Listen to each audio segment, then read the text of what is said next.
Welcome to Brain Chat with the Nerdy Neurologist. I'm Dr. Mitzi Joy Williams, and I'm your board-certified neurologist and MS specialist. My mission is to engage, educate, and empower those affected by MS to become an active part of their healthcare team. Here on Brain Chat, we'll be talking all things MS, health and wellness, advocacy, and we'll throw a little bit of music and music therapy in there as well. Thank you so much for joining us, and stay tuned for the next episode.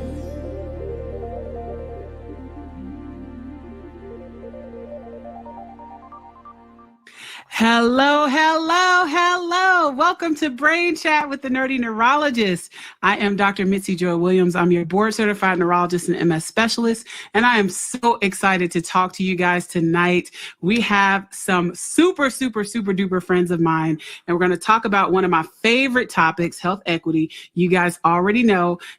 Type in the chat where you're logging in from. I see someone logging in from East Cobb, so neighbor right down the street. And so log in where you're dialing in from. I love to hear where you guys are from, and appreciate so much you taking out some time on your Monday night to chat it up with me and some of my amazing friends. So go ahead and type in the chat where you're from. I'm going to start to introduce our amazing guest tonight. So basically, we'll start with tonight we have Garen Wilson and we have Quita Highsmith. So Garen is a clinical pharmacist and award-winning biotechnology enterprise leader. Say that 3 times fast. And he's got a great understanding about patient care, healthcare disparities, and biopharmaceutical enterprise leadership. So he is working at Genentech, and he is currently leading the inclusion strategy and partnering within Genentech's Chief Diversity Office. And so he basically is responsible for leading the design and activation of the diversity and inclusion strategy and fostering belonging, advancing inclusive research and health equity, and transforming society. I love it. Okay. So we are transforming society tonight. All right. And Quita Highsmith is the Vice President and Chief Diversity Officer at Genentech. She has authored multiple publications in prestigious journals, including cancer journals focused on racial and ethnic minorities, as well as the medically underserved, which you all know is very near and dear to my heart. She is well-known in the biotech industry and has won multiple awards, including the Trailblazer Award from Lead 360, and she was named Top 100 Diversity Officers by the National Diversity Council. So we are going to have an awesome discussion tonight. Guys, I like to keep it conversational. So just thank you guys for logging in. I see somebody from Ridgeland, Mississippi. Okay. And I also see someone from Orangeburg. I don't know which Orangeburg, but I see South Carolina, Chicago, my hometown, Raleigh, North Carolina, and Virginia, and New York. All right. New York is one of my favorite places. So thank you guys so much for logging in. And if you have any questions, please feel free to drop them in the chat during our discussion. And what we will do is we will come back and answer some of those questions at the end.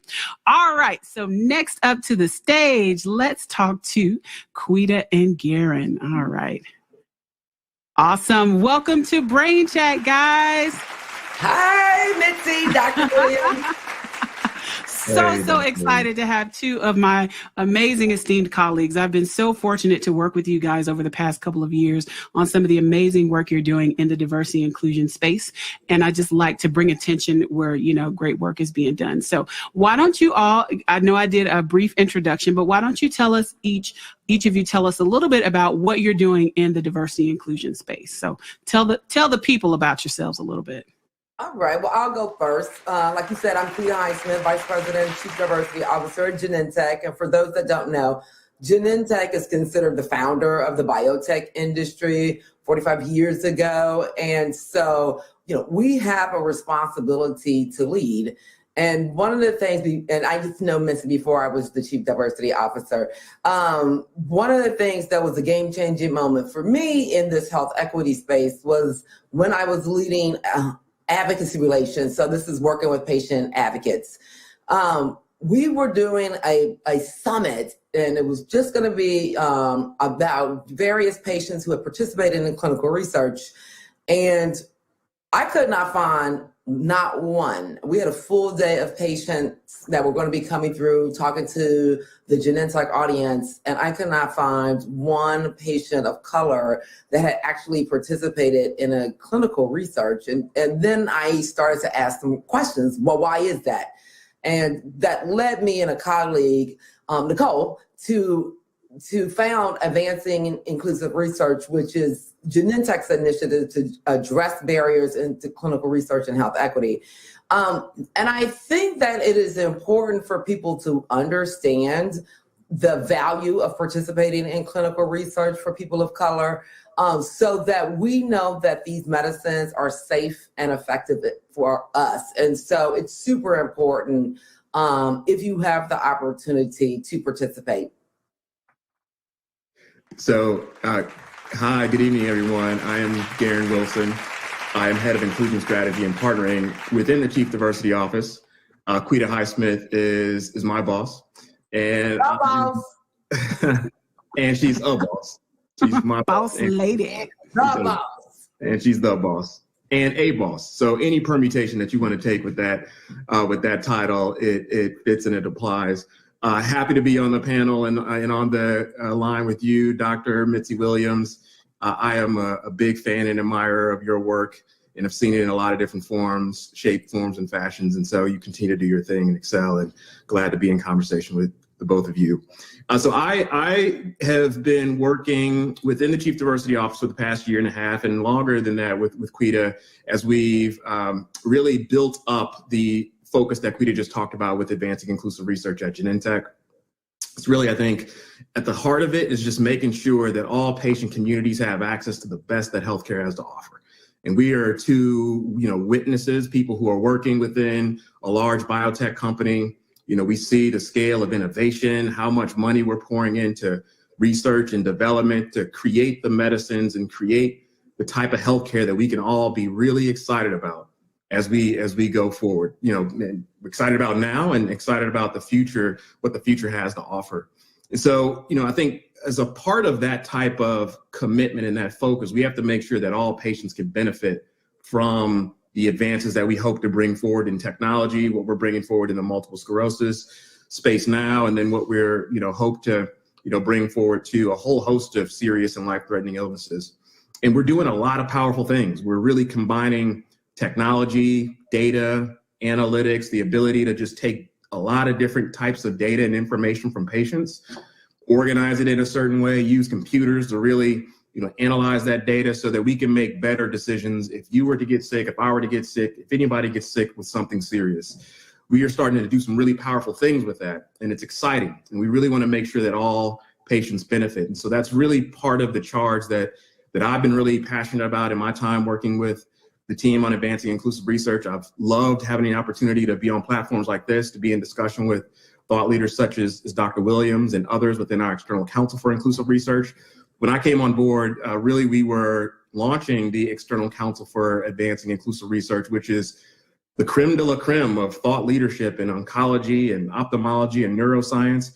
I use creme de la creme because it's dinner time for some people. So if you're eating like a dessert and the filling, you just have some dessert. So, we know what the best part of the dessert is the filling.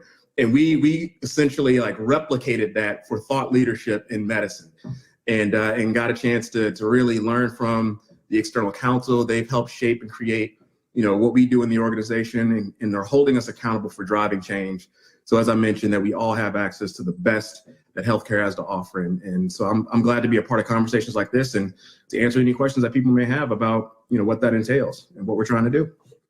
Awesome sauce. Okay, so 2 words kind of stuck out to me. So I'm going to rewind and go back to what Quita said.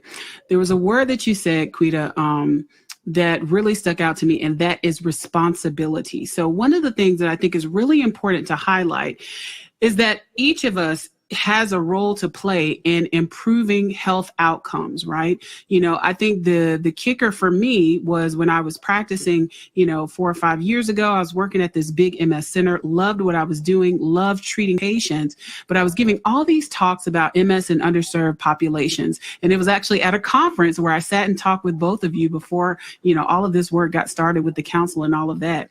And I gave this talk and it, went really well. I guess it went well. People told me I did well. And so I remember flying home and saying to myself, I've been giving the same talk for 10 years and nothing has changed, right? And so that's what kind of led me on this journey, a really unexpected journey to start working in the health equity space. Because, if you had asked me 15 years ago what I'd be doing, I'd be like, man, I go to work, go to clinic, come home and feed my kids a peanut butter jelly sandwich and call it a day. Like none of this, like podcast, all of this stuff. So it really kind of ignited this passion in me to try to see how I could help be an agent for change. But what I realized when I started doing the work, as I'm sure you guys did too, is that there are things that each party has to play from an institutional standpoint, like at our academic institutions and our clinics. How are we making sure that we're inclusive and that we are, letting people's concerns be heard and not downplaying them, which can affect outcomes. And then the piece that I think is also really important is to realize from an industry perspective that there also is a responsibility to do things that we can to affect change, because if we keep doing the same thing, we'll get the same results. So let's pause here and talk a little bit about that responsibility. So what does that look like, right? Because when people think of, pharma companies, they think about medications, but they don't think about kind of the trial process and kind of the roles that are played in helping affect the trials and making them more inclusive, and how it really can be a place, or is a place, that can lead the charge in terms of increasing health equity. Yeah.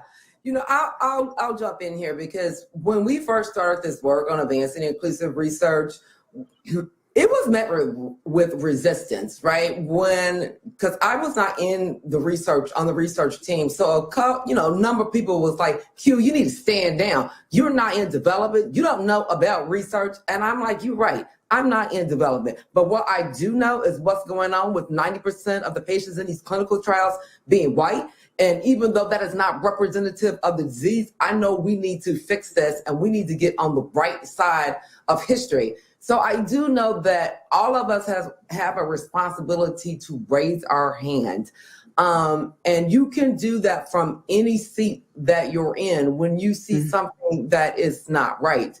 And then I think we have to think about, once we do that, how do we help organizations understand that this is part of the business rationale, right? We all know that the population, not only in the US, is increasingly going to be representative of people of color, but Africa is growing from 15% of the world's population to 25% in 2 decades. And so we do have a responsibility as an industry to really reach out to communities of color. And there's a lot of fake news in this. People of color don't want to participate in clinical trials. Well, I know that's not true. Now, while there have been some incidents, Henrietta Lacks, Tuskegee, if you ask people, are you interested? The majority of the people will say yes, but they have to be asked. And so many times we don't even get the opportunity to say yes or no.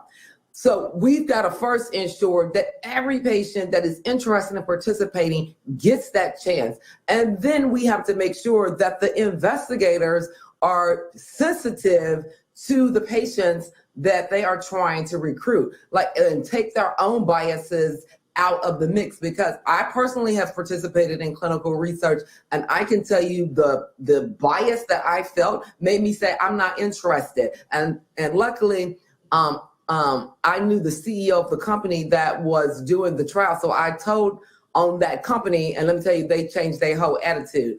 But we bet they did. We also have to be doing research in the neighborhood. It's one thing to be going to the academic center. It's another thing to go to the hospital that's in your neighborhood, that you driving by every day, that you've seen year after year. We have to be mindful of where we're doing research at, because that's the place where people trust. And so I think we do have a responsibility to ensure that patients of color are participating, that we're partnering with sites where communities live. and that we're really thinking holistically about how we engage in the process, how we are educating so people are not afraid to participate but want to. Absolutely. And I think that's so key, especially for underserved populations, but for everyone. I think that there's a lot of mistrust of science in general now. And so we have to make sure that everybody has that opportunity, as you said, to participate. Anything you want to add to that, Garen? Yeah, no, I think that was powerfully stated. And, as someone who is bearing witness to some of this change, I think I have to commend Quita for the leadership, courage, and the conviction to really be, the sharp tip of the spear on this, and really cutting through how our organization sets priorities and ensures that all patients can benefit from the things that we do. I mean, we talked about some of the stats that exist. I mean, if you just look at the complexion of disease, it's changing. By 2030, new cancer cases will increase by 80% in low and middle income countries. By 2040, over half the patients living with Alzheimer's in the US will be Black or Hispanic. If you look at breast cancer incidence, by 2045, they're expected to increase significantly in Black, Latino, and Asian patients. And by 2050, Alzheimer's cases will quadruple in China and account for over half the cases worldwide. So as an organization that really is about, doing now what patients need next and having a long view on this, the priorities that we set now and that we hold ourselves accountable to now will allow us to develop solutions for patients that are coming, patients that exist now and the patients that are coming. People are really experiencing and having a tough time with disease, as you can imagine. I mean, these are very serious conditions. And so we want to provide benefit. And I think one way that we know that's a really clear path to high quality medical care is in the research setting. So we have to do more to make people have access to it. Absolutely.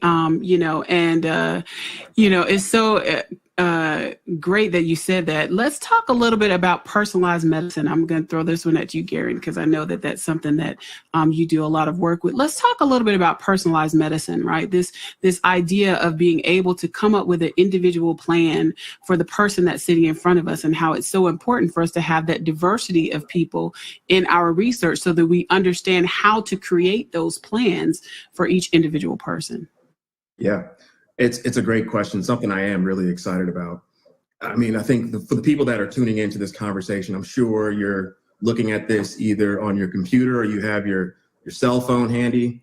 Like, these tools have the ability to just capture so much about our lived experience, like what is going on with us in a day-to-day, the apps that are available on your phone can capture and track how you experience multiple sclerosis, as an example. What type of symptoms do you have, and what things trigger those symptoms? And you can capture those symptoms on your phone, and that information can be made available to your physician, who can have a better understanding of people's day-to-day experience with disease. So you take the ability for us to just be smarter about how we track our experience with disease, and you combine it with the ability to, just analyze large chunks of data from all other patients that experience disease. Some people who may look like you, some people who don't look like you, but maybe the one commonality is that they have multiple sclerosis. And so when we have that, and we have that ability to look at everyone's experience with disease and understand it both at a history level, talking to your doctor, doing some diagnostics, doing tests to evaluate a patient's situation, and also combining that with the information that patients share with us and what the things that we can observe in treating patients, we can come up with a really personalized view of a patient's experience with disease. And once we have that personalized view, physicians such as yourself, Dr. Williams, can make better decisions, smarter decisions. You can adjust medications differently. You can run different tests to understand why a patient may be having a certain complication. And when you have that ability to make very targeted, specific recommendations for a patient, it ultimately results in better care. A patient's experience with disease is better. Their relationship with the medicines that they take, and when medicines make them feel a certain way or don't make them feel a certain way, those things can be adjusted real time. So that's something that I think we are focused on investing and designing and putting out at scale. We want this to be across multiple sclerosis, oncology, all these very serious conditions that, we experience within our community. And we want to make sure that doctors ultimately can make better decisions when patients present with complications. And so personalized healthcare is something that is on the horizon. Some of these examples that I've just shared are, experiments that we're, piloting right now, things that Dr. Williams, you've been a part of, and others like you. And so I think that's something that we should all really be excited about. But in order for us to really fully benefit from that, we have to be a part of the research environment now. Right. There's all the evidence that we are aggregating and combining, and to look at a person's experience with disease. That's the one thing that research offers. It's a way to just kind of monitor a patient closely over time, see them more regularly than you would typically see them, collect more information about that person than their experience with disease.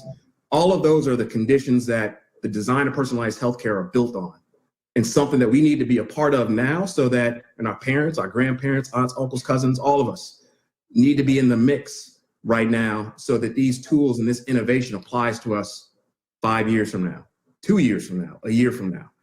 So it's something I'm really passionate about, and I almost view myself in some ways as evangelist for this particular topic, because I want us to have a different kind of conversation about healthcare at home, within our families, talking to people about, what's possible now, what's possible later, so that we can think differently about how we interact with the healthcare system and how we talk to our doctors and how we advocate for the best that healthcare has to offer.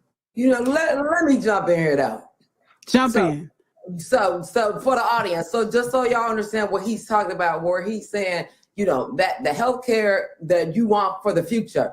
Right now, when we started this work in 2017, 80% of the genomic data available to the scientists were of European ancestry. Fast forward to right now, it has jumped to 90% of the data available to scientists is of European ancestry. And so what does that mean? That means the algorithm that the hospital is going to use to tell you if you have breast cancer and treat your breast cancer is going to be based 90% on white women. And so if we don't begin to participate in the clinical work and allow our genetics to be tested, then we're going to be getting information that is not based or built upon us. And the system is moving towards artificial intelligence, and it is incumbent upon us to participate. But we have to talk about some realities. The realities are patients of color, and we've seen it with COVID. We don't have the same ability to have healthcare. Now, oftentimes, not affordable. And so if you got great insurance, then life is better for you. But what if you don't? And we know historically marginalized patients don't necessarily have access. They have high copays. They might not have access to the medical benefits because the jobs that they have, right, are fresh food, or live in a neighborhood where the doctor ain't on the corner and you can run in, right? So we do have to really think about the systemic issues in healthcare that are preventing us from being able to participate in the fancy stuff like personalized healthcare. And we must better train these physicians and healthcare workers to address their own biases on people of color, or we will not be able to move forward. Right. Absolutely. And I think, it's so important to talk about these issues. And I see some questions in the comments that are asking kind of what this show is about. Multiple sclerosis, but it also, in some cases, is also about health equity, right? Because one of the issues that we have with multiple sclerosis is that most of our clinical trials are conducted in Eastern Europe. We're learning more that the face of MS looks different in different populations. And here in the US, we know the risk is highest in Black women. We know that the outcomes are worse. And so we have to begin to understand that. There are also other populations that we don't understand well with multiple sclerosis, such as people over the age of 55, which is not old, right? But concerning our clinical trials, most of them stop at age 55. We also don't understand about pediatrics, but we have to start somewhere. And I think that this conversation is so important because it really affects everyone. So if you look at a group who may be doing worse, maybe if we had that genomic or genetics data, we would identify some type of gene that can tell us who is doing worse. But until we get that information and until we get more people involved, we won't really be able to affect outcomes, and affecting one group's outcomes really improves everybody's outcomes, and it's so important, because we like to kind of take these topics and kind of split them up and talk about this, but they're all connected, right? And so when we improve the health of one, we improve the health of all. And so I just wanted to pause and say that was extremely important, because I saw there were some comments that seemed they were a little bit confused about what we were talking about. But yeah, so back to what you were saying, Quita. So this is so key, right? Because I think that it's imperative upon us as, participants in the medical system to also stand up and be counted, right? I look at research as a way of standing up and being counted. And I guess I always had a heart for research. As a kid, we used to do market research. I don't know if you guys used to do that, but listen, I was down trying on jeans. I was drinking different types of Coca-Cola. I was always, every time I was in college and I needed some money, I would pull those little tabs with the phone number and call and say, can I be in your study? I had different motivations, but I guess I've always been a part of that process. But I think that, we have to have these conversations and look at ways that we can affect change so that we can affect the healthcare system for everybody, So anyway, I just wanted to pause and get on that little soapbox. Now I'm gonna get off my soapbox. But so this is a great conversation, right? And I think, again, it's so important. And I liked what you were saying, Garen, about personalized medicine, right? Our idea, what I would love to be able to see my patient, do some type of test and say, hey, this is the best treatment for your MS. Or if they're on a treatment for their MS, be able to test this marker and say, it doesn't look like you're responding. We need to switch it up and do this, right? So that ultimately would be the goal, because one thing that we do know about MS is that it's not a one size fits all. Everybody is so different. And for us to have these tools, we really have to have more diversity in our clinical research and have people participating. So let's kind of talk about what are some of the ways that we can overcome these challenges. One thing that I love to talk about and highlight is the Chimes trial. So I'm the lead investigator for the Chimes trial, which is a trial sponsored by Genentech, but it's with Ocrevus, one of our approved medications for multiple sclerosis. And it's the first phase 4 clinical trial that's focused on minority populations. And again, it's important for us to have. In 2020, right. First one in 2021. Right. So, I am hopeful that we see some of these things changing, but it has been a long time coming. But so you hadn't had that idea. Right. If you hadn't had that idea, we would not be doing this study, right? And right. So that is one of the most important things as well for the audience to understand is we have to somehow get our children, the next generation, to become a Black physician, right? We have got to have more physicians of color, because then they will see something like that and say, I've noticed that my patients present differently with more severe disease, and what can I do about it, right? Versus doing nothing. So it's important that we are building a pipeline of physicians of color and scientists of color. So important. Absolutely. And actually, it's very interesting because at one of our most recent conferences, there was a poster about the medication that's in our trial that suggested there were maybe some differences in how quickly the medication may be metabolized or get out of the system in people who were Black. So does that mean we need to adjust the dosing? But if we didn't start to look at these things and we didn't start to have more inclusive research, then we wouldn't be able to, say, oh, okay, well, we see this difference here. Let's explore this, or let's investigate this a little bit more to see if maybe there are adjustments that need to be made. So what are some other ways, or what are some other things that we can do or that you guys are working on to try to overcome some of these challenges? Because you guys are really a great, Genentech has been a really great example of kind of leading the charge in this space. Yeah, maybe I'll jump in on that. I think I'll even keep the conversation going on the Chime study, because Quita mentioned your role as a leader in this study, primary principal investigator, and was sitting at the front of the table when we all got together to talk about the design of this study. So I want to bring the audience into kind of behind the curtain on what happened. Really, what you do is you bring a bunch of doctors together and you start kicking around the ideas like, what do we know about patients? What do we know about, the diseases and how it's different? And what's our main question? What are we trying to find out that can help improve patients' outcomes, help them have a better experience with their disease, make a better medicine? Those are just some of the questions that are being discussed. And we had Dr. Williams at the head of the table, and we had a patient within that ad board that was there. And then there was a bunch of other doctors from all different kinds of disciplines, super sciencey. I was just in there kind of just observing and admiring the level of detail people were going down on things, but suffice it to say, super high sciencey stuff. But as we went through the course of that day, I think we were in New York, if I'm not mistaken. Yes, we were. You mentioned, shout out to whoever's from New York on the line.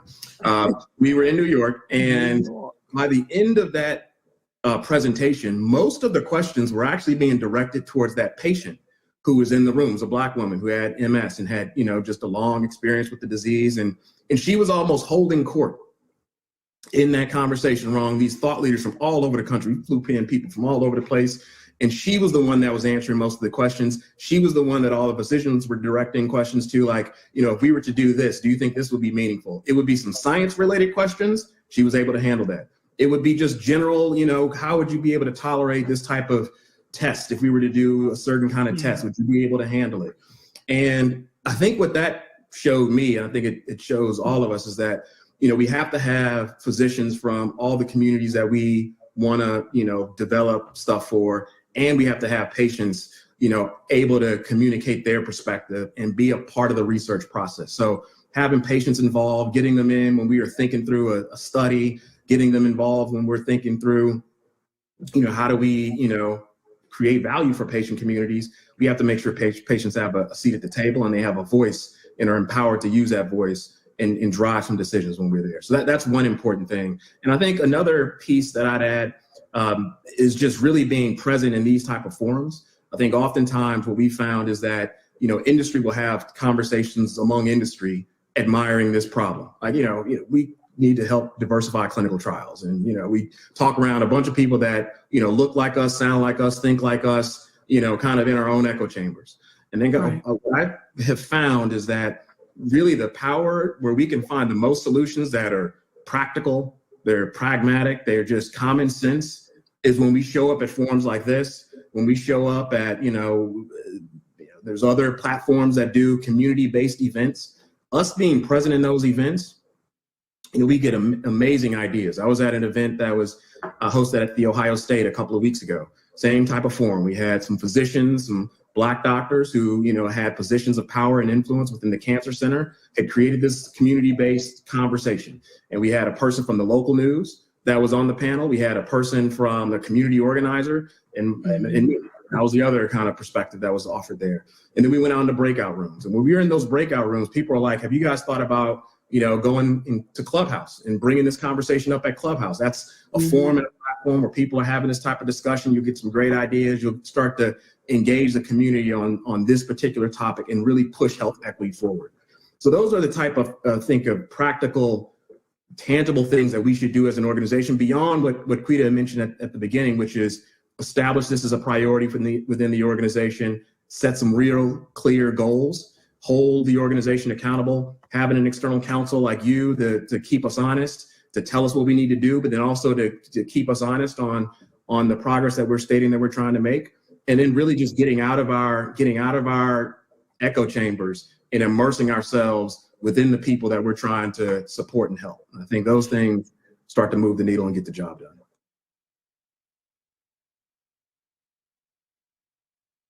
Comment that one of the folks who logged in made a little bit earlier, and she said that she's a member of a support group in Maryland, and they talked about different topics, including research, and the president encouraged people to participate, and it said you have to go directly to where the people are. And I think that's so important. I think the other thing that was so key in what you said, Garen, is that we have to talk to each other, right? One of the things that I loved about the design of the Chimes trial was that we had a patient advocate who was involved, because we as researchers, we're like, oh, we should do this, we should do that, we should do this, or we shouldn't do that, or people aren't going to want to do this. And, it's like, talk to the people who are actually going to be involved, and that can help shape the type of research we do. When industry talks to the physicians, when the researchers talk to the, clinician scientists, all of us have to start talking to each other. And the other thing is we have to think outside the box, right? right? You know, especially growing up in the, you know, in the medical field, you know, I'm not that old, but I got a little gray up here. You know, there's just, you're always just kind of taught, this is the way you do it. You've got to do it this way. And if you don't do it this way, it's not valid. But how about we kind of break that box open? Because again, we need different results. So let's go to where the people are. Let's look and see how we can reach maybe communities that aren't necessarily our large academic centers. How can we find researchers who are in the community, who want to be involved in research, but don't have all of the setup, and maybe they need a little extra help or a little bit more support? How can we find people, or how can we make trials easy for people to find, right? One of the things that Quita said earlier about people not being asked is extremely important. But the other thing, when we did a large survey with another group that I work with, the Minority Research Partnership Engagement Network, we found that many patients didn't know where to find out about research. So unless you were in one of those huge academic centers, you don't know where people are conducting research. You don't know where to find it. And you can go to, you know, clinicaltrials.gov, but Lord have mercy, I have a hard time trying to read that. You know, is there something we can create where you can put in your zip code and put in your condition, and then all the trials that are in your area pop up? Like, how can we use these tools that we have to our advantage so that we can make things more accessible to everyone? I do think that the NIH is doing something like that, because I had not signed up for this clinical trial. They reached out to me and called me up. So I was like, how do you get my name? They had said I had signed up for like the All of Us study.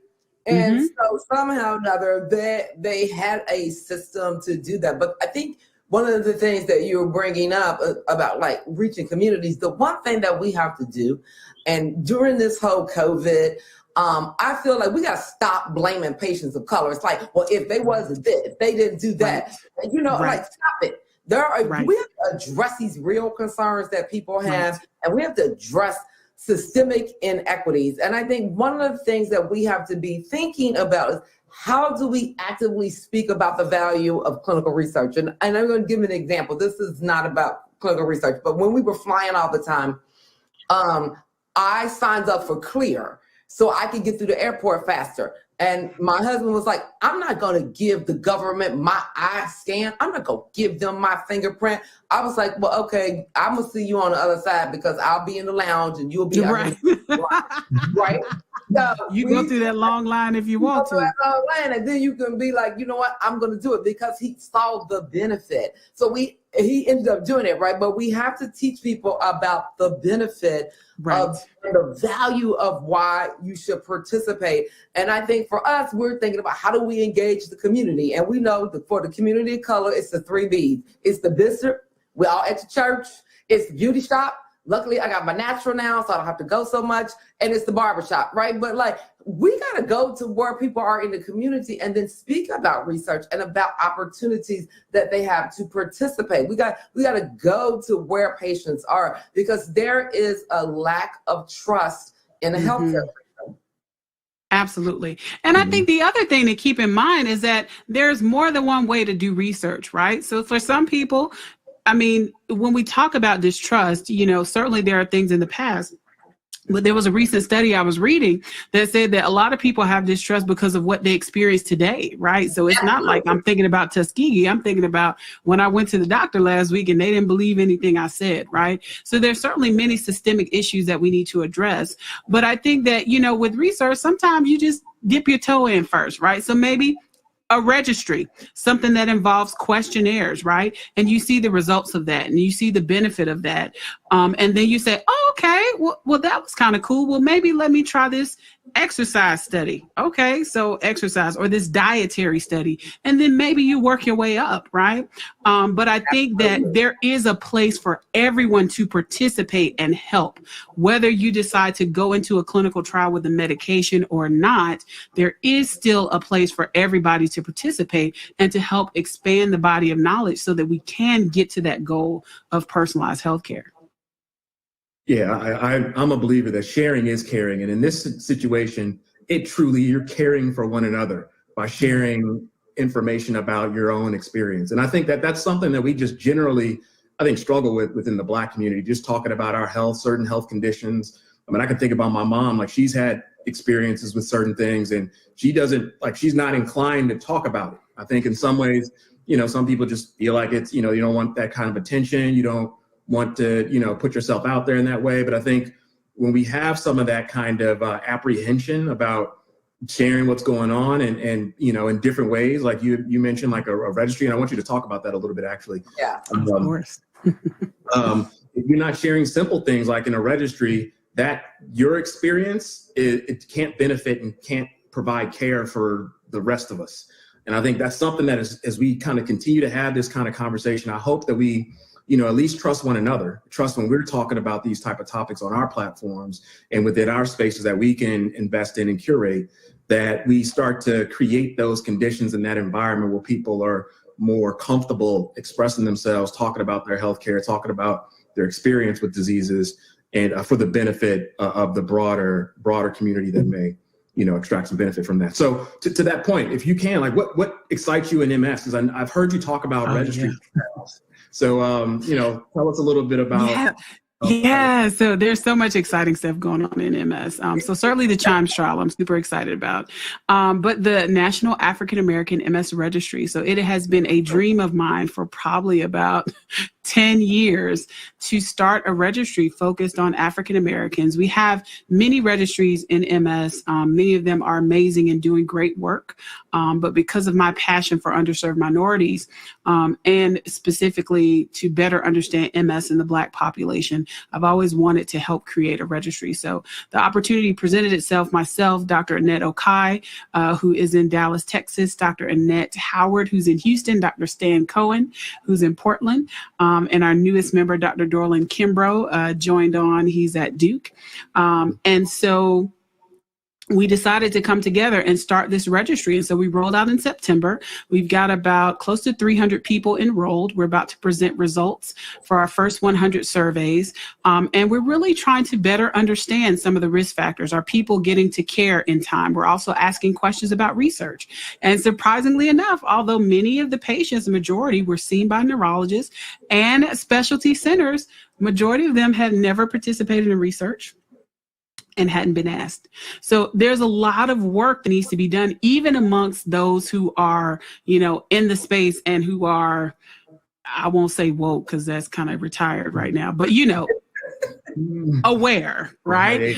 So there's a lot of work that still needs to be done among people who are in the space and doing the work, to make sure that we are offering, right? So It doesn't mean you have to do it, but at least you should be offered the opportunity and it should be explained to you so that you can make an informed decision whether or not you want to participate or not. So I'm excited about those things. I'm excited just about what I really see as a movement of patient advocates who are empowered, who are, participating in the research process. Other groups such as the Accelerated Cure Project, which is patient driven research, which is really a novel concept, but basically they do polls within their group with people living with MS and say, hey, what topics do you guys think are important? Because I, as a scientist, may say genomics, and they may say, should I eat chocolate chip cookies or not? Right? That's what's important to me. And so, we have to have this balance where we're also making sure that in our quest to get all this information, that we're also getting information that's valuable to improving people's everyday lives. And so, I'm excited about projects that help us kind of balance those things so that, we have the genomics and we also know about the cookies, which don't go eat the cookies, but still, so I'm excited about all of those things, but there's a lot of cool stuff going on in the MS space. And there's a lot of progress that's been made, but we also are realizing we got a long way to go. So we still got a lot of work that needs to be done. Are there any questions that you guys have? Specifically about research, involvement in research. I see a couple of comments. This conversation is amazing. And if there were more Black doctors and scientists, I would feel more confident in the healthcare system as a Black woman. So I think that's extremely important, so we do have to increase the diversity, not only of our trial participants, but of the people who are asking the questions and helping design and create the trial. So we do have one question. Are we done? So on that point, go ahead. Mitzi, while you cue that question up, I can recall when we had the external council meeting and we were talking about Chimes and we had the internal team come and present the study to you. And, the council had, was offering different opinions, different ways of thinking about whether or not this was the right thing to do. It's going to require significant investment from our organization. And it was because we had you in the seat. And I recall directing the question to you, like, Mitzi, do you think we could get this done? Like, could we do this study? And like, are we ready to make it happen? And you were like, yes. And that's exactly to the point, to the point that somebody is raising. Like, we need, thought leaders like yourself who have the, kind of that conviction, that confidence. You have your finger on the pulse of care. What's there to just, sometimes it's just a simple, reassuring kind of thing.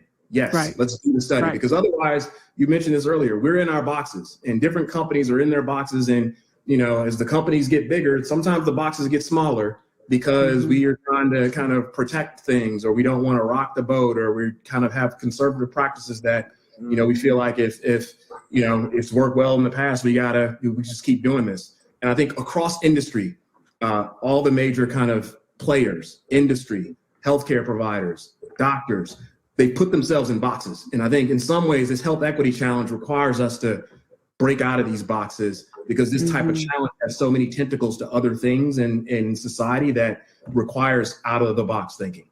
Yeah, I didn't intend to do that little kind of twist at the end, but I think it applies. Well, I also think that we have to disrupt the systemic racism that prevents people from being able to get that advanced degree, right? Like, so we only got 5 generations of physicians that are in our families, right? We got maybe 1.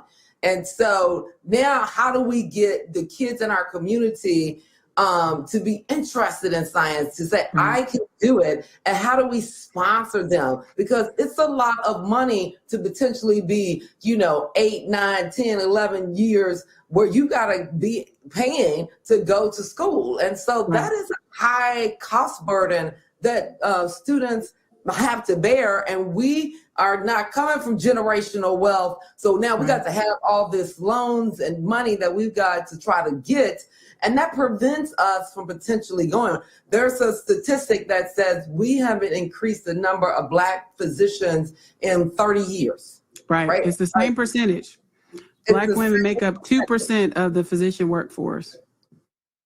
2%. Yeah, we have got to figure out how to disrupt that system and stop asking the system to let us in, but demand to be let in. Right. Right. Absolutely. I think one of the cool things that I love about, giving talks, whether it's at high schools or even I was asked to do a segment for PBS for elementary school, where I just sat and talked about what I did, because, if you see someone that looks like you, then you consider yourself being able to aspire to do that thing. And I was on a panel one time, or one of my girlfriends was on a panel at the National Minority Equality Forum. And we were kind of laughing and joking about how, Atlanta, we kind of grew up in Wakanda, right? Because all of the professionals in our neighborhood looked like me, like our dentist, my oral surgeon, my orthodontist, our lawyer, our, accountant, and so that really was something that spurred me to say, well, gosh, I can do that, because I see all of these people who look like me who are doing this. And I think that we have to raise that awareness and make people visible so they know that they can aspire to do the same things as well. Because your very presence creates possibilities. Absolutely. Ooh, I like that. I'm going to write that down. I'm going to give you credit the first time, but the second time after that, I'm not going to give you any credit for that. That's facts. That was brilliant. Yeah, that was good. That was good. And on that awareness piece, like, now's the time for us to be aware of how industry is responding. Like 2020 changed the circumstances. It changed the priorities. So like the resources that industry is bringing to bear, both in what we've been talking about, research, but then also creating career paths for people in science and medicine. Genentech, we are doing our part. All of pharma is doing their part. Same thing with like just working like business relationships with industry. This is an $800 billion business.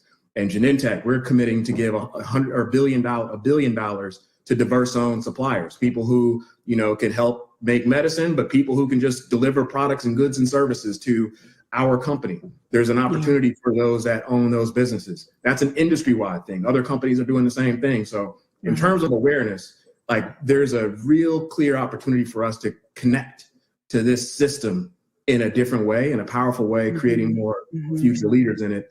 And so that's something that we all just need to be aware of, and, you know, for all the entrepreneurs out here making plans around. Absolutely. Absolutely.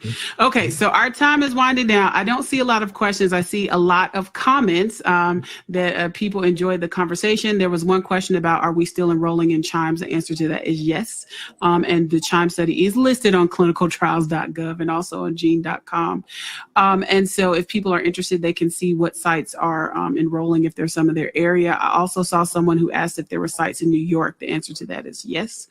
You know, so I think that, you know, this has been a great conversation, and I love to continue to have this conversation, because I think that each time I have it, I learn something new, but also people potentially get something new from it. And kind of the things that I glean from our conversation and us talking about it are, number one, we've got to disrupt, right? We've got to disrupt the system. The industry needs to talk to the physicians need to talk to the institutions.